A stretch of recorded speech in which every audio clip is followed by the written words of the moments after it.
2, the future warrior brought back. With Terminator 2 being the biggest movie of 1991, it was only expected that a toy line would be released with it. Kenner Toys released the first wave in 1991.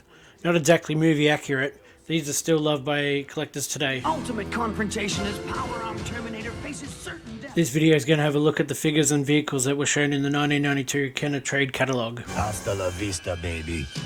Terminator 2. I'll be back. The catalogue showed 7 figures and 2 vehicles. First up is Secret Weapon Terminator.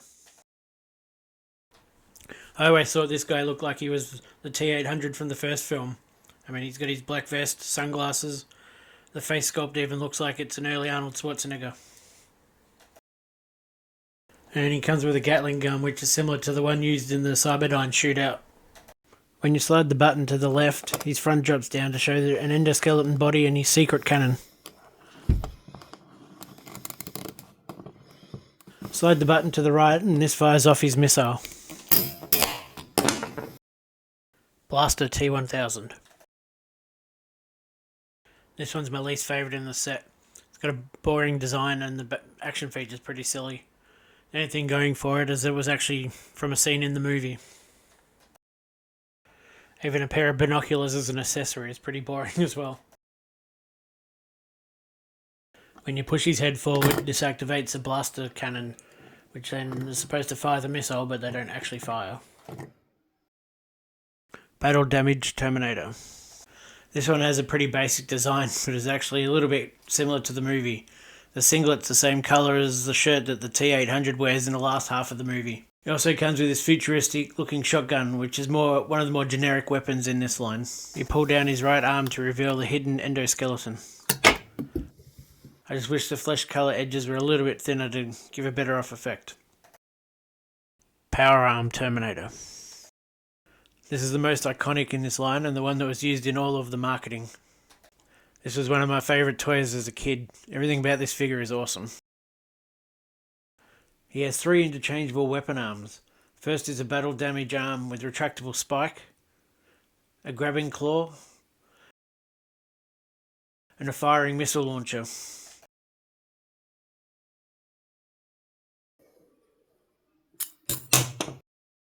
Techno Punch Terminator. This is another great figure which is perfect for army building.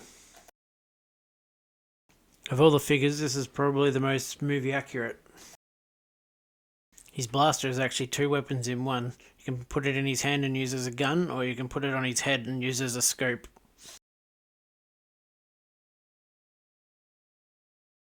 He also comes with a piece of wreckage as well. Twist his body and he will release his Techno Punch.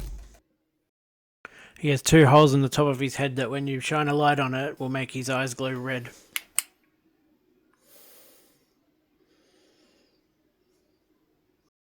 Exploding T-1000. This one's my second favourite figure. Apart from the face, he actually looks exactly like he does in the movie. I just wish that they'd released a full metal version of him. He comes with a futuristic looking rifle and also a couple of pieces of wreckage.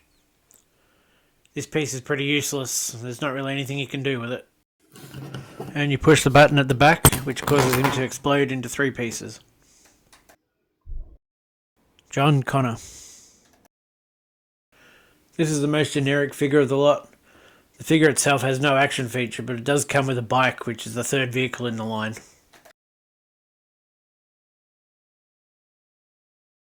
The bike itself is a very basic mould, which has no play features like the other 2 vehicles.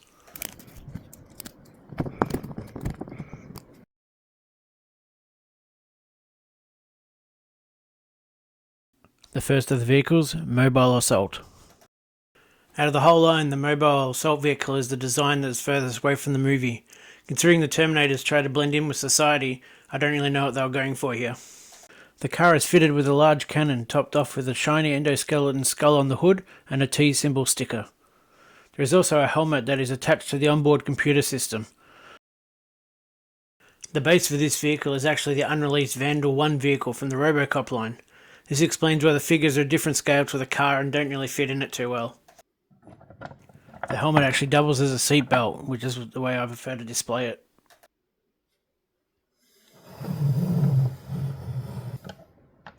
The The cannon has a full up and down rotation.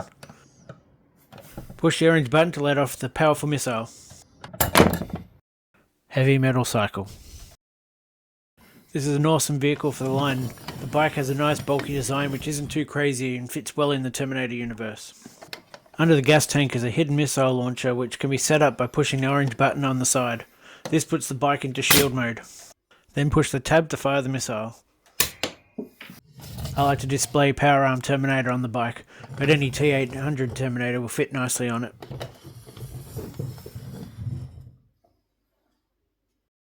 In addition to the figures shown, there was also another 5 that were not shown in the trade catalogue. Endoglow Terminator, a repaint of the Techno punch, but this time he glows in the dark. Damage repaired Terminator with changeable damaged body parts and repair tools. White Hot T1000, a repaint of the exploding T1000 which now changes colour in water. Meltdown Terminator, a new mould that comes with a blaster that shoots water. And Cybergrip, a new original cyborg character with a giant claw for a hand. There was just one playset in the line. The Bioflesh Generator was designed like a factory where you could cover an endoskeleton figure with a putty to make it look like it has been fitted with a layer of skin. And lastly, the Ultimate Terminator. This is a 13-inch figure with glowing cyborg eyes and says various lines from the movie. Kenner also released a second wave under the title Future Wars. There were 6 unique figures in this wave. Most were repaints and there were 2 new Terminator molds with another completely new character. So that was the Terminator 2 figures released by Kenner in 1991. Thank you for watching.